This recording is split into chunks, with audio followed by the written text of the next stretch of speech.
Okay, look at that. Oh, that's alright, I guess. How's it going? Whew. Water walk. It's quite far, eh? Let's see if we can bring it a bit closer. Hang on a second. Oops. Shit. Let's see how that is. A little crooked, eh? Okay. How's that? Oh, that'll do, I think. How's it going? Yeah, that'll do. I haven't done one of these in a while. Actually, well, of course I go every week to get water, but I haven't done a video in a while. Guess because I just couldn't be arsed. Sometimes it's nice just to come up and not make a video, you know?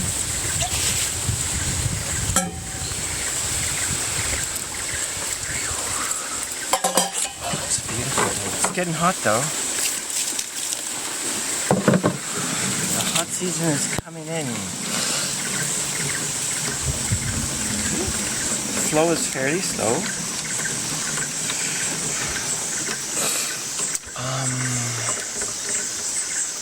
Yeah, usually when it starts to get this time of year, I usually come really fairly early, like right after breakfast. But today is Sunday, and usually come back from my mom's on Saturday, and I'm usually really tired because I have trouble sleeping in the city, and so on Sunday I'll just sleep till whenever I wake up. And today it was 9:30.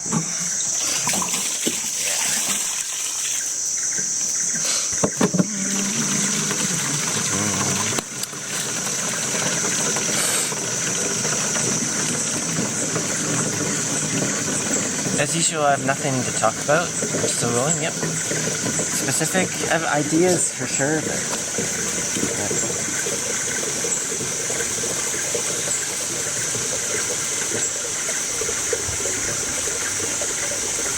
it's funny, it's quite windy actually. We had some wind lately, which is a little unusual. It's not usually that windy up here, or anywhere around here.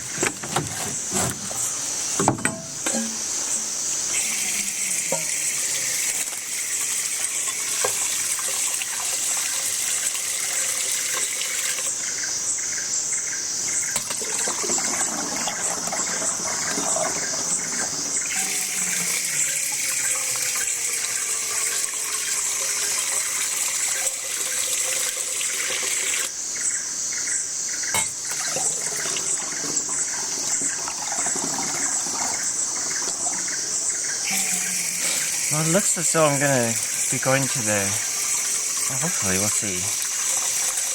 Okay, what I was trying to say is, it looks like I'm gonna go to the Canadian Kendo Championships in July, end of July in Vancouver, or Burnaby to be specific. Yeah.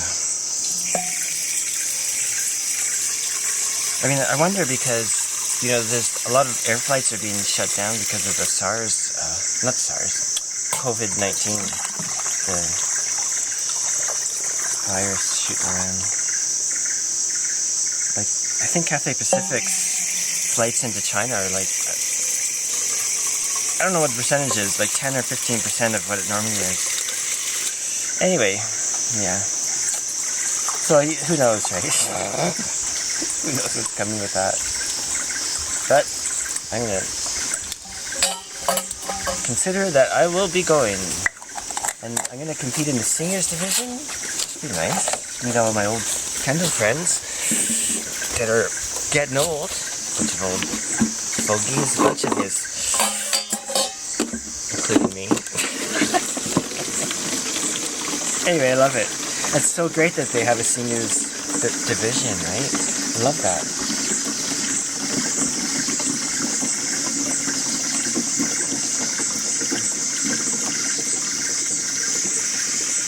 Anyway, yeah, so anyway, we'll see how that goes, and then I'm going to stay with some friends, dear friends, who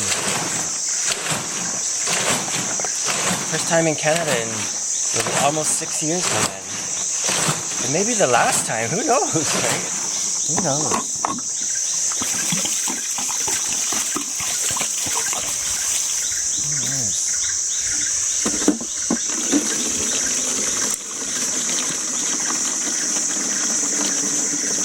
So, what's going on? What's going on? Other than that virus, it's getting a lot of attention. I think Chris Martinson's doing some good reports. Taking it really seriously, but also not, you know, he's not an hysterical kind of person. Anyway, so I've been watching his reports on it, and interesting, very. My brother says all the schools in Vietnam have been shut down because of it. Although it's also looking as though that children aren't much affected by it, so I don't know.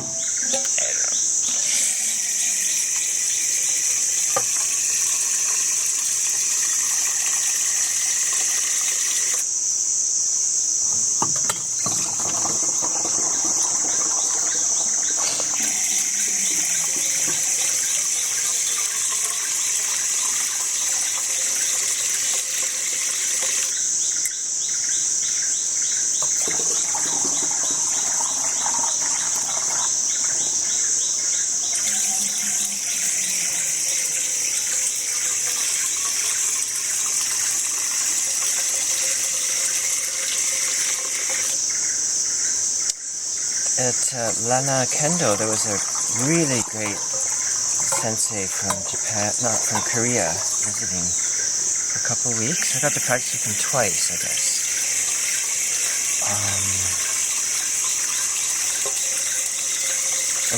One beautiful kendo, actually.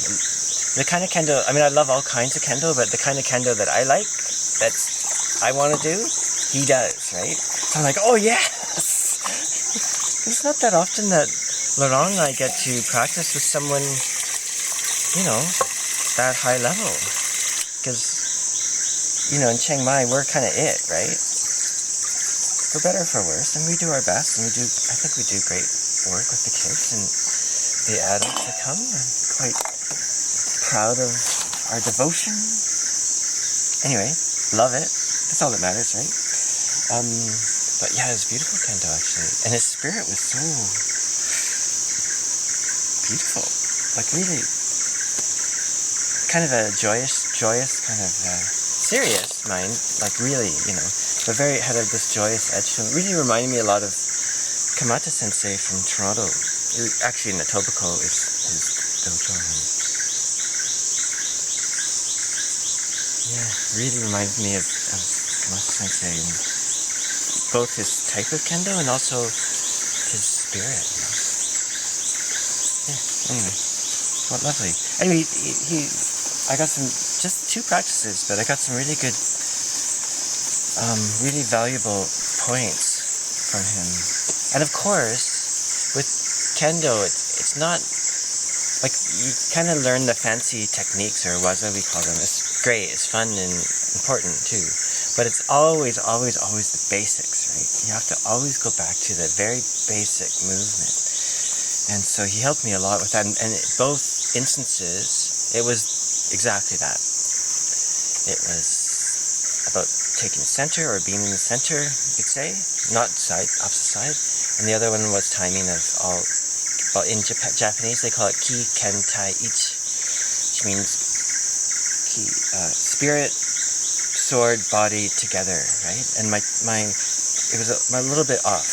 I won't go into details, but it was really helpful to get that pointed out, because it needs some. Anyway, yeah. So it was great. So now I have something really basic to work on. And I promised him that the next time he comes, I'll have it back. Because I think at one point that timing was better for me, but you know, it's a constant thing. You can't just learn the basics and then let them go. You just never stop going back to them. And that's what I try to tell, not the kids, because, well, I don't speak Thai that well to go into that depth, but with the adult beginners, I always say, look, this stuff you're learning now, if you keep at kendo for 30, 40, 50 years, you'll be doing it then too. Do you know what I mean? It's not you don't get it, and then that's it. It's, you know, what the heck? Okay.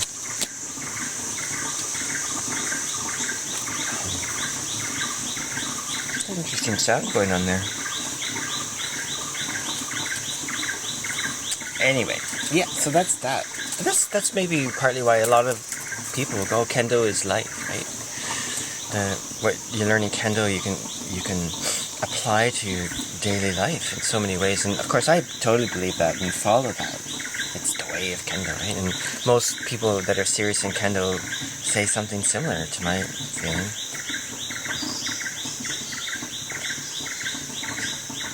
Yeah. Anyway, I wanted to talk about this. I sort of mean these to be connected to ecology and environment and stuff because of the essence of water and. Anyway, so.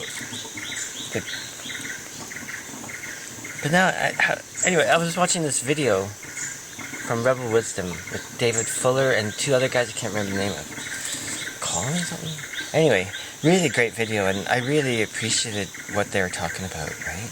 And I've posted a few times on my Facebook page, so I might tag it below here, just because, anyway, for me it was really great. I watched it a couple times, actually. This sort of thing, I find it hard to absorb all of it all at once, so I listened a few times, and the three of them were talking about stuff that I've been trying to articulate, but have real trouble with it.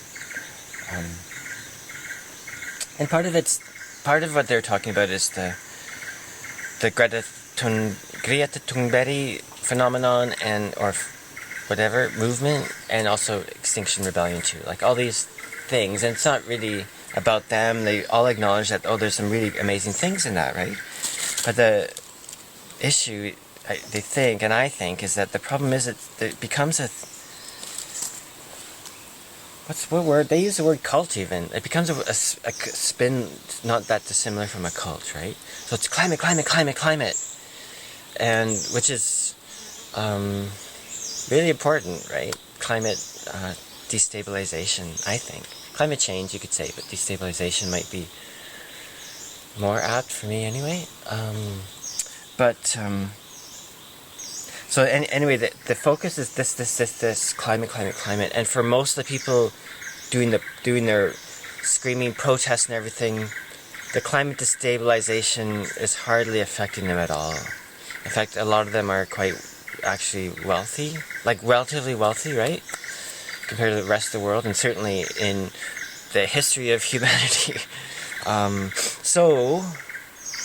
Climate. Oh, we have to do something about the climate. It's like, yeah, we do. But there's actual things happening around you that's quite discernible, that's quite observable, right? Whether it's habitat loss, whether it's everything to spin around energy, right? It's all energy. Like in a way, you could say all this stuff is rooted in cheap energy, right? I'd say. So it feels a bit like, let's just focus on this climate thing, this existential climate. We have to do something to fix the climate, right? Like, A, you're not going to fix it. It's a predicament, and it's a symptom, right? I would say. And, but, okay, let's fix this, and we'll forget all about the stuff that's really hitting us directly, which is a little weird, because as humans, we tend to look at what's right in front of us, right? So, over the thousands and millions of years, it's what's in the immediate present that matters most, right? Like, who cares about what we're going to do in 2 years if there's some terrible climactic weather disaster or predators on our ass or whatever, right? Not that I don't for a minute think that people in the past didn't think about the future. Of course they did, Like there's this really great book I have. I think it's back in Canada still. Anyway, really great book on the Blackfoot. Sort of at the end of the buffalo time, I'd say, is when it was focused on, and like the peak of the horse culture, right? And yeah, make no mistake, they're fully aware of the future, right? So they had to figure out hunting. Like, you just didn't go out hunting buffalo willy-nilly, right? There was they would get together and plan it as much as you could plan it, right? You can't, when it comes to nature and say in that instance buffalo migrations and stuff. You can't plan it for certain, but of course people living there would know how it works, and more than likely I'll bet you that's where they're going to be, kind of thing. Anyway, so anyway, my main point is that of course thinking of the future and what's coming down was important, but as humans we generally look to the present, and that's certainly the case in the modern world, right? So we haven't really evolved from that, and we probably won't, because I mean, we could have, if we kept this structure on long enough, maybe we could evolve. It would take thousands and thousands of years probably, and we probably don't have that much time in the state of things now. So what the hell talking about? Yeah, anyway, so they made some great points about it, you know, about that aspect of it, and linking it in with the two big things happening now, Greta Thunberg and Extinction Rebellion, but also talking a bit about, because one of the guys was involved with, what was that protest thing a number of years ago about the 1%? Occupy, that was it. Anyway, yeah, so great video. That's really what's on my mind. But again, see, I can't really articulate it very well. I'm just going to link the bloody video below and you can listen to them. They do a better job. Ooh, there's a bug on me. It's having a lick.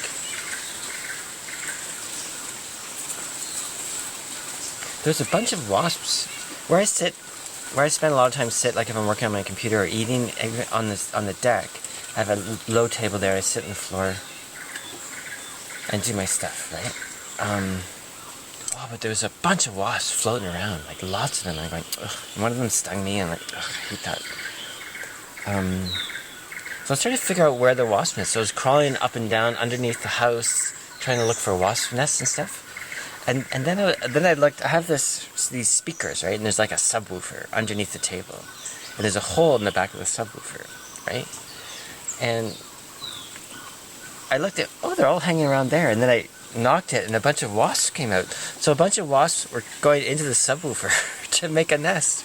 I'm like, oh, jeez. So what did I do? I banged it and hopefully got rid of them, and then covered it. I should go look at it, make sure they haven't dug through it yet. Anyway, Mother Nature at work. I can't believe a nest in the maybe they liked it. A nest in a subwoofer with boom, boom, boom music. But maybe they liked it. Maybe they had a kick out of it. I guess they're bees, not wasps. Maybe I could have let them stay there. And then, if I let them stay long enough, I could just reach in and grab some honey.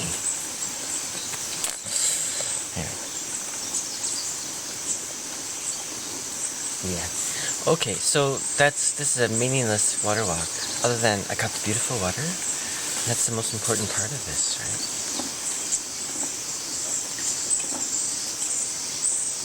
Getting out in nature, walking on the ground, because my shoes are very thin, so I can feel the ground. Hearing the insects, birds.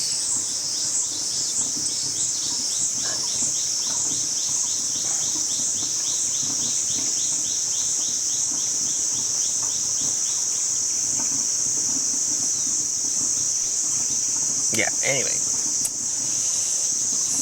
It's great. Love it. Anyway, I'm gonna sign off now. Maybe this is it, but maybe I'll do some walking and talking as well. We'll see. Okay. Hope everyone's doing great. Maybe see you in a minute, and maybe see you next walk. Okay. Okay, we're walking. Let's have a look at let's see what the trails and the plants are like at this time of year.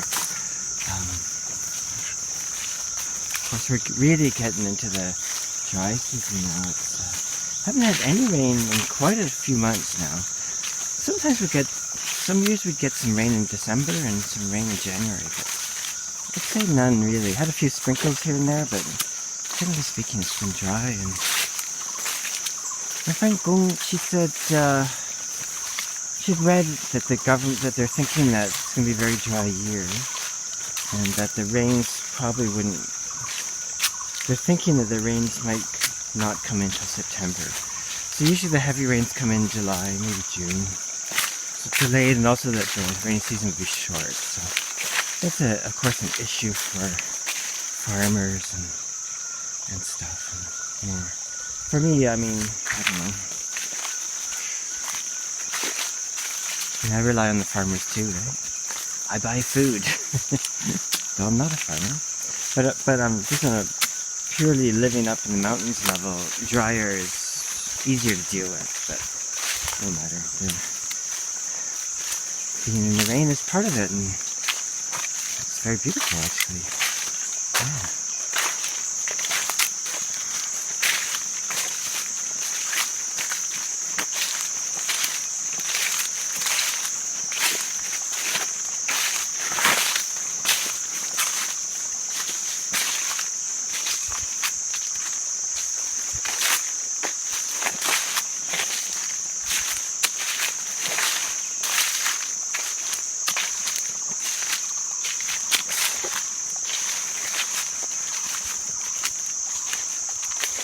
I guess to most people it just looks the same every time I come up, and you know, I guess that makes sense. It does kind of look the same, but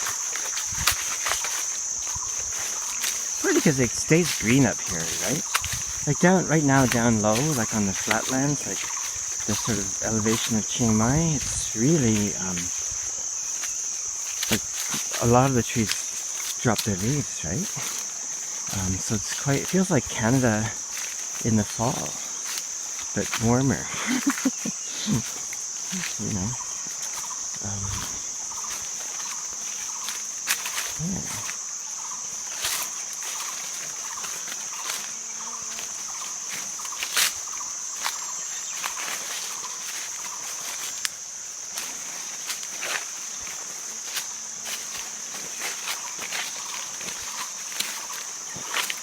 Well, there's one thing about that can connect the COVID-19 virus and environment. And I'm certainly not the first one to ponder this bit of detail. But you know, there's the whole thing about global dimming and the possible conundrum of a cessation of burnings of fossil fuels and a expansion of or a decrease of the aerosol masking effect. And some researchers and scientists and whatever have contemplated that the temperature could pop up between like even a degree Celsius in short order if all that stuff was suddenly shut down, right? So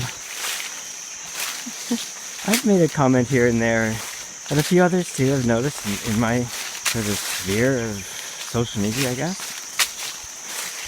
You know, the usual suspects, and Hester and others, and like, ooh, boy, if the flights get shut down in a significant way, we might actually get quite a good view as to what the effect might just be, right? And, yeah. Oh, another thing that this oh, isn't that a beautiful tree? Eh? See the tree wrapped around the tree. So it's like one tree is supporting the other. You can see part of it. This trunk here is dead, right? Although there's probably living things in it, insects, birds, who knows, snakes even. There's a beautiful thing here. There's a tree up on top of the ridge that I love to go to, where it's two trees just intertwined. And it's impossible for me to know how old they are, but it's so beautiful. So can you imagine they're just spending their whole existence intertwined with each other. Phew. Dude, it's just amazing. Anyway, but one of the big topics of this talk with David Fuller and the two guys I can't remember the name of is this idea that in a lot of ways, right now is like the best time ever, right?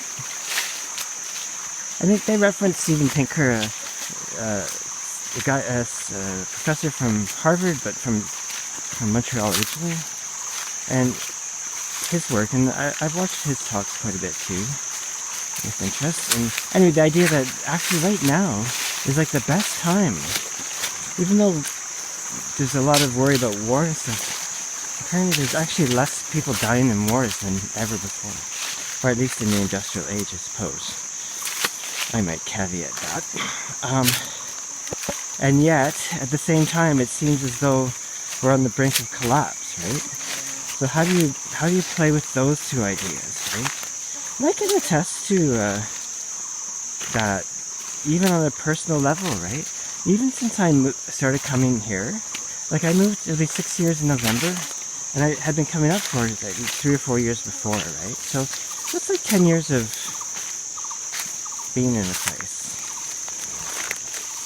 And, well, on the material, very absolute material level, there's way more big pickup trucks and SUVs in the road than there were 10 years ago, right? Actually, so many of those big things, like the roads can't really handle them properly, right? They're just a bit too wide. I mean, people still come up and stuff, but, yeah, so how do you, well, you just ponder both sides of it, right? But here's the thing that springs to mind when I see that, you know? Because, I mean, also, Peterson talks about that as well, right? Talks about how, actually, the rates of poverty worldwide have dropped precipitously. And he's right. I believe so. There's lots of people living in poverty, of course. That's not saying it's gone, but it's way less than before. And he talked about being on a UN commission of some sort about that. And they were quite surprised by their findings, actually. They weren't out looking for it. They're looking for, I guess, well, they were just looking for actual findings, but they were expecting something quite different, it sounds like. But here's the thing with that sits in my brain. Like, who knows for certain, right? All this stuff is so difficult to know for certain. But I can't help but get these aspects of exponential function. I better link the incredible video by Al Bartlett below on that. And Al Bartlett's the one that says, the greatest failing of the human race, uses race as a term, is their inability to understand the exponential function.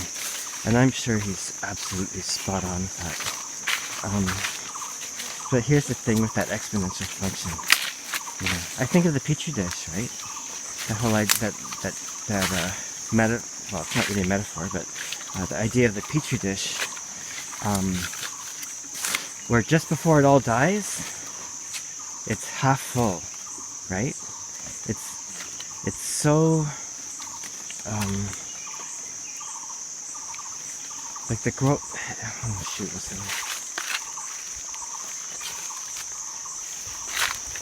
So I can't talk and manipulate this bit of wetness at the same time. My brain went into don't slip. Forget the Petri dish, just don't freaking slip. Especially don't slip down there. That would hurt. You don't want to slide down that. Anyway, so yeah. It's the idea just before it all falls. I better switch this. Right. So just before it all goes boom, everything looks so great. Oh, we're thriving, you know. So it's the 1 minute before midnight, and the stadium is half full, and then at midnight the stadium's overflowing, right? Because it's exponential. There's a doubling rate that is variable. Oh, yeah. So that's the aspect of this, talking about the relative material wealth or fecundity of our time, and what could be what could be in front of us, right?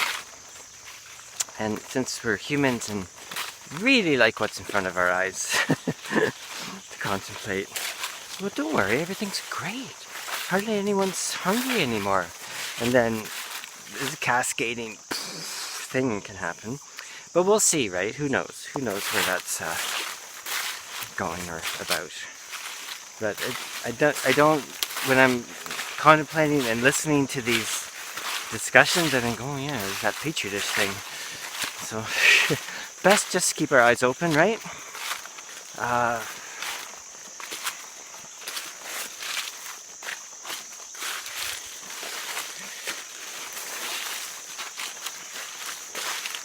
Yeah, I don't know. Try not to get too comfortable. This is my advice for surviving the apocalypse. Advice for today, that is. I don't know about the apocalypse itself, how to survive it, but I think, okay, don't get too comfortable. That's certainly advice I live, not just give to others. So anyway, there's one thing, like if I do manage to get to Vancouver and do that Canadian Kendo Championships, I'm going to stay at some friend's house, right? And for afterwards, that's beautiful. They have a place on the lake and stuff, and they said, oh, we have an extra room. They probably have beds in that room even. I'm like, oh, like I don't know how long I stayed, maybe 5 or 6 days or something. I'm like, oh, I don't know about that. Sleeping in a bed in a bedroom. Well, I have a bedroom where I live, but you know, in a bed, soft bed and everything. It's like, oh, I don't know about that. Okay, maybe I get a week, right? And then I come home and go, oh, my floor is quite hard. I have a mat. I'm not sleeping on a hard floor. So I have a kind of a Thermarest type mat to sleep on every day. So it's fine. It's totally comfortable. I love it actually. I like it better than a bed. But nonetheless. Anyway, so rambly. Hope everyone's doing great. And if you made it this far, congratulations. You got the patience of a saint. Okay, anyway, à la prochaine, and hope everyone's doing great, and don't get too comfortable, keep your eyes open, and be sure to train if you practice Kendo, or whatever. Bye.